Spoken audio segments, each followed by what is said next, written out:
Welcome to SkyeTeam's People First with Morag Barrett. Welcome to this week's episode of People First. And my guest this week is my friend and colleague, Joan Hobdin, who goes by Joni, who is the principal owner and founder of jdhInsights. She works with leaders around the world, providing executive coaching and consulting services focused on cultivating leadership excellence and creating extraordinary employee experiences. Aligning business strategies with human performance is the essence of what Joni's career has been devoted to for nearly 3 decades. However, for the next 20 minutes, we are going to be focused on the insights from her new book, Mastering Feedback. And we'll come to that in just a moment. But Joni, before we dive into the book, and congratulations on being a best-selling author, welcome to the club. I will ask you my origin story question. So when you were a wee girl, what did you actually want to be when you grew up? I wanted to be a singer-songwriter. That's what I wanted. Yeah. Okay. Yeah. And here's a hot scoop for those who are listening and watching and meeting you for the first time. You are a singer-songwriter. So tell me more about the singing and the songwriting that you're involved in. Well, it's so when I was young, there were so many musical influences that I had in my life. Thank goodness for older siblings and a mom who loved music. But I knew really early on that I was just drawn to music, dancing to it, but singing to it in particular. And I wanted to be a singer-songwriter. And I declared it to my mother at the age of 13. And she said, "Nice dream, honey. You'll probably need to get a real job so you can pay your rent." You know, we've all done that before. And unbeknownst to us at the time, she had cancer and she passed away when I was 15. So I was emancipated shortly after that. And then paying my rent became a really important thing. So I moved pretty quickly into different jobs, different things, but always had this pull to playing my guitar, playing the piano when I was younger, and then singing. It is a place where I can lose myself and just love to hang out. So, wow, there is so much depth in there that I would love to probe. But I'll go back to an easier, lighter question then. Who were some of the inspirations at the age of 13, the posters on the wall? Yeah, Stevie Wonder, Joni Mitchell, The Doors, James Taylor, Carly Simon, Captain and Tennille. Oh, I've not heard of that one, but some that were big influences. And then as I became a little bit older, there's a woman whose name, an artist, her name is Carla Bonoff. And she wrote much of, not all of it, but a lot of the Linda Ronstadt songs. Carla was an early songwriter and would write those songs. And Fleetwood Mac, of course, all-time favorite. So Indigo Girls, I can keep going. Yeah. So how have your musical tastes and talents evolved over the years then? Do you know, there is, in so many different ways. I would say that my go-to foundation is always some of the more folk music, and especially folk music that has some really great harmonies and things like that. So I was never, at a younger age, I was never into Kiss or Led Zeppelin or Pink Floyd or, you know, those bands. I am today. I love that music. I would say that from country to classical and everything in between, like all of it, I really enjoy music. It speaks to me in a lot of different ways. It's interesting because as a musician myself, music and performing, whether it's solo or with others, has been a huge inspiration for me in some of the work that I do with leaders and with teams. And so I'm curious, when I think about your book, the Leader's Guide to Mastering Feedback, Transform Relationships and Results One Conversation at a Time, what learnings from your experience in music have come from feedback? A lot of them. And it's one of those things that you don't recognize. And I'm sure you get this too as a musician. You don't really recognize it when you're putting yourself out there. and putting yourself on a stage, metaphorically or otherwise, that you are prone to getting feedback. People are going to let you know what it is that they liked and what they didn't like, and even the subtleties around how it shows up. So you might be performing in front of a crowd and suddenly there's a group who are listening to you and you switch songs, and then suddenly they're talking to each other because that song doesn't resonate for them. So there's these subtleties that show up in feedback. But I've at one occasion when I was performing, I actually had a heckler, and that had never occurred to me, which was hilarious. But the heckler, the reason he showed up is that I didn't know the words to a song that I was performing, and I had to restart 3 times and kept saying, "Let me do it again. Let me do it again." And finally, he was frustrated and he said, "If you don't know the song, get off the stage." I didn't feel great about it, but he wasn't wrong. It was great feedback. It was great feedback, because if I'm not ready to perform it and I'm going to do that, practice, perform the song. So it was interesting. Practice. There's words that many a leader could benefit from. Don't wing it. Practice. Which brings me then to your book. What are some of the key principles that you decided to include in the book that help people to practice the art and science of feedback? So there's some different kinds of principles. And I think one of the things that you said is this practice piece. It's really, really important, especially when it comes to giving feedback, because giving feedback doesn't come naturally for most of us. Most of us heard the words, if you can't say anything nice, don't say anything at all. And so we've internalized that, and it's shut us down from providing feedback. So the practice aspects is really important. But the principles that I include in the book have to do with the benefits of giving feedback and having people take a look at the lens of giving feedback and the value of it. And then within the book, in each chapter, I have some practice and reflections for people to utilize. But the context of the book is laid out fairly simply in that there are benefits to giving feedback. There are costs to not giving feedback. There's this energy around feedback, like how it shows up. You don't have to say words, but how the energy ekes out of you is an element and a principle to consider. There's a playfulness in giving feedback. If you have cultivated the relationship with a person, which kind of brings me to other aspects of principles, if you can provide feedback with compassion and care and courage and connection, anything is possible. And it's that relationship piece that is so critical to giving really effective feedback. So I love that, because all of those words resonate for me in the work that we do here at SkyeTeam. So go a little deeper for me. Tell me what role relationships have played for you and for you in your ability to give and receive feedback. I think from a role relationship standpoint, it's when I have felt seen and heard and valued, and somebody is leaning in and sharing with me things because they care about me and my success. That whole piece has caused me to want to do better, to be better, to show up more authentically and vulnerable, with a sense of vulnerability, which I know that you know a lot about too. When you can create those really deep connections, again, anything I think is possible.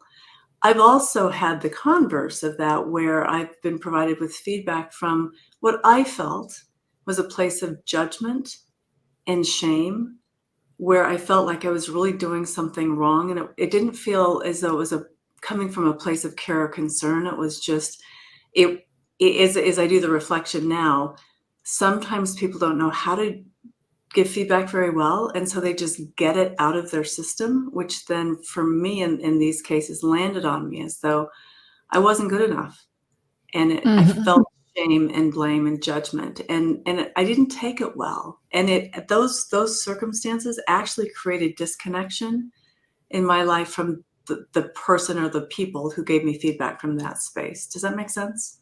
It does. So what advice do you have for somebody who may be consciously trying? They're practicing some of the techniques that they've discovered in your book. They've delivered feedback, and it wasn't just a poor landing. It has totally bombed. How does one come back from delivering inelegant feedback? I think for me, and as a coach, I think it's spending some time, so it's completely bombed, they flubbed it up completely, is to sit with themselves and to really consider what words did they use, what was their energy, how did they show up, where was the feedback delivered, was it delivered over the phone, was it delivered over video camera, was it in person, to really think through the elements. But I think also to consider giving themselves a little bit of grace, because one of the things that all any of us can do is be 100% responsible for who we are and how we show up and how we choose to deliver something. And it may have a terrible landing. If it does have a terrible landing, I would encourage that person to go back to the person that they gave the feedback to and say, listen, I didn't get that right. But at the end of the day, I really care about you and I want to figure out how to help you grow, or whatever the element is. And I didn't get it right. So, leaning in and asking that person, what would help you improve? Mm-hmm. And how do you want to receive feedback? Because I think sometimes as human beings, we don't even know how people want to receive feedback. We just give it from the place that we want to give it from. And so I think getting to know your audience a little bit, the person that you're going to give feedback to, is helpful as well. Well, I think you've touched on an important part there, that there are two sides to that same feedback coin. There's the angst I might be feeling, especially if it's a do different feedback about giving Right. it, and especially if it bombs. Oh my goodness, I'm beating myself up. But as humans, we are all going to be on the other side of that coin at some point, and we need to learn to receive feedback, even inelegant feedback, with grace. Yeah. And that can be hard when it feels like a personal attack, I think is what you said, or judgmental. It's how do you hold the space, and what advice do you have for somebody to hold space for feedback that may not fit their intent or their self-image? I think some of it is to be curious around the feedback that came, right? So if feedback is delivered to you, and it was delivered in an unelegant way, and it hurts and it doesn't feel good, I think sitting with curiosity around what is it that was in that whole mash of words that I've either heard before, that feels true. What is it that I got really defensive about? When we get defensive, oftentimes it's because there's something there that we know is there, but we don't want people to see it. So I think for people who are receiving feedback, definitely spending some time in curiosity around, where have I heard this before? And maybe it didn't come out right, or what elements of this might be true that would help me with my growth or my development or whatever it might be. It's that curiosity.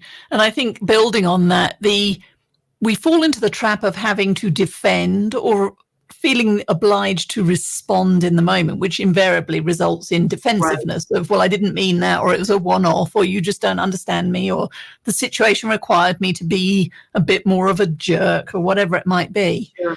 And I think one of the most powerful things I took away from your book is, in fact, you don't need to respond in the moment. Just say thank you and sit with it. To your point, sit with it. If it's the first time you've had it, let it go. If it's the second, third, fifth, or 55th time you've had the feedback, maybe time to listen up now and do something with it. It's interesting, but sorry, you were going to add. All I was going to say is that the element of, and do something with it, and if you choose not to do something with it, I think it's helpful to tell the person that gave you the feedback, hey, thank you for the feedback. And at this point in time, I'm not going to do anything with it. I think that happens too. I think the feedback giver often expects that just because they've given the feedback, that the person's going to do something with it, and they may not.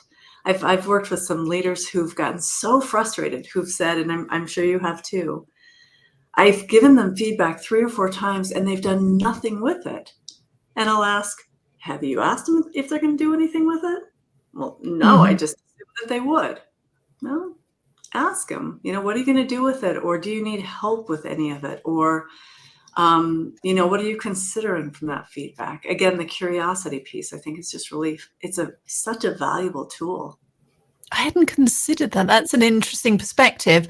And in the book, you actually dedicate, along that theme, a whole chapter on the concept of ghosting. So tell us more about ghosting when it comes to feedback.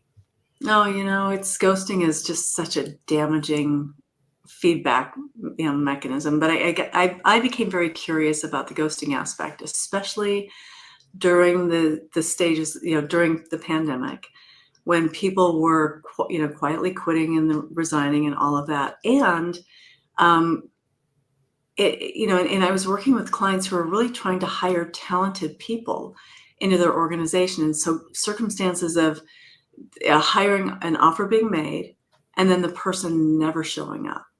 Right. Let me back up. The offer being made, the offer being accepted, papers are signed, the person never shows up.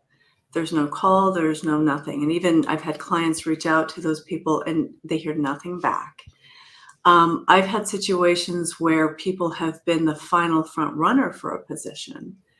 And as they're waiting to get their start date, they call the employer and the employer never calls them back. There is absolutely no connection. There's this complete disconnection and the inability to tie things up. So ghosting to me it's a fascinating topic only because it is a form of feedback that is detrimental to somebody's psyche, to relationships for sure. And I was talking about the chapter around ghosting with a friend of mine one day. And as we were talking about it, she kind of chuckled and she said, this insight has really helped me because I've been doing this hiking. I've been in this hiking group for a while. And there's one guy in the group that nobody likes. She said, I can't say nobody does, but I don't. He makes me uncomfortable. I don't like him. And I'm thinking about just quitting the group. And I said, okay, you're going to tell somebody about it? And she said, no, I just figured I would make myself busy and never say anything to anybody about why I was quitting the group. And she said, and you've made me realize that that's not really helpful. I should go back and say, this isn't the group for me, or this isn't, whatever it might be, or even to give feedback to the guy maybe that drives her crazy. I don't know what all the elements were, but the point is that rather than leaving people wondering about what it is that they did or didn't do, why not just tell them? I don't know. And on the flip side of that, though, Morag, is I've had people, and most recently, people say, I'm a little bit afraid to tell people the truth or to get back because I don't want the backlash. Or in this particular time in our world, I don't want to say the wrong thing because that can have like this, there's a whole wake that comes behind that. So feedback is not it's not a simple topic, but I think that I think that from my perspective, I think giving feedback is far better than ghosting somebody, because when you ghost somebody, they never know, and that can have harmful effects too. Yes. And so I'm curious in terms of the research that you did, and there's so many powerful stories and examples in your book. How do you see feedback evolving or devolving in this current kind of remote hybrid environment? It's a great question. It comes back to, I think it can evolve if people are willing to practice. And if people are willing to, and I'm going to say something about your book on You, Me, We, if people are willing to really step into being allies for one another, even in this hybrid or virtual environment, if we can really create those caring connections and have each other's backs, we all actually elevate as a result of that. So I have an optimistic view that I think it can evolve if people choose to open up the conversation and to be curious and courageous. It can evolve too, because I think in this virtual world, how things devolve is, or how they fall apart, is when people turn off their cameras and they shut themselves down and isolate and don't say the things that are there for them. I think that's just great disconnection, that you so greatly lay out in your book, but it creates this disconnection and isolation that is not healthy for human beings. So for leaders listening or watching this episode who are looking to make an immediate improvement in how they give or receive feedback, what's one practical piece of advice that you would recommend that they start with? Reading the book being one. Yeah, reading the book being one. But I think so. What I would encourage people to do is to read the book and then figure out what your style is in getting feedback and practice it often. But I think one simple thing that people can begin to do is to start to take simple steps every day to notice something that may be delighting them and providing feedback about that particular item, or noticing something that they didn't get that they didn't want. So here's a great example. Many of us go and we order lunch someplace. And oftentimes when we order lunch, some of us are really specific about what it is that we want. I want a ham sandwich with Swiss cheese, no onions, no tomatoes, no, just the bread and the ham and the Swiss cheese. And so we'll order the sandwich that way. And oftentimes the sandwich doesn't come back the way that we order it. It comes with the onions and the tomatoes and the lettuce. There are those of us who take it as it's given to us and we say nothing, because it's either easier, we don't want to hurt the person's feelings, we don't want to bother with it. Mm-hmm. And then there are those of us who are willing to say, hey, listen, I asked for it as a particular way. I'd like it that way. Would you mind redoing it? That's a simple form of feedback that we can practice in everyday life, that if we can begin to notice when we're not getting what we want, how to frame it with the person in a way to get what we want. And that's what feedback is in certain ways anyway. So that's one way. Trying to think. I think the other way too, especially in a work environment, is to say to a colleague or a friend, like if you and I were working together and we had an agreement that you were going to get something to me by Tuesday and you didn't, for me to say, hey, Morg, I noticed that we had this agreement for you to have this to me by Tuesday and you didn't deliver. What happened? Or when do you think you're going to get it done by? Because oftentimes those work conversations don't come up between the two people who are working together. It shows up with me complaining to one of our partners or coworkers about the fact that Morag didn't get me the thing that she said she'd get me at the time she would get it to me. I complained to somebody else and that somebody else can't do anything about it. But you can if I bring it to your attention. So I think just practicing those little things that most of us are willing to let go, to just lean into it and to use phrases like, I noticed, or I think I noticed is like one of my go-to phrases for sure. I love all of that. That was rich. It wasn't just one practical piece of advice. I think there were 3 or 4 in there, and I welcome all of them. So, Joan, for people who are listening and watching, how can they learn more about the work that you do at jdhInsights? Well, certainly the things that they can do is look at my website. It's www.jdhInsights.com. I'm also out on LinkedIn under Joan and Joni Hibdon. I post on Instagram and Facebook. And obviously, feel free to buy my book if you would like. It has been delightful. And the one piece of feedback that I've received that has surprised me a lot is, and it's pretty consistent, is how consumable the book is and how it's just got elements that are pretty rich. And it's something that anybody can put into their lives. In fact, one final funny story about the book that again surprised me. As I was mailing a few of these out one day, I didn't have extra envelopes, and I was at the UPS location close to my office. And as I was putting the books into envelopes, there was a young lady, I thought she was college age. She said, oh, I love the cover of your book, and tell me what it's about. And I shared some details about it. And she said, oh my gosh, can I get a copy? Because I think everybody in high school needs to learn how to give feedback better. And I said, you're in high school? And she said, I am. And she said, we don't know how to give feedback, and it would be great to be able to start doing that now. And that was a huge surprise. So I would just encourage people to try it out, give it a go, give feedback a go, and see what happens. Joan, thank you so much for our conversation today and all the insights you've shared. I will endorse and second and give a rousing cheer for, yes, get your hands on a copy of the Leader's Guide to Mastering Feedback. You will not be disappointed. And I look forward to future opportunities for us to partner and collaborate. Thank you again. Thank you, Morag. It's been a pleasure. Thank you so much for joining Morag today. If you enjoyed the show, please like and subscribe so you don't miss a thing. If you learned something worth sharing, share it.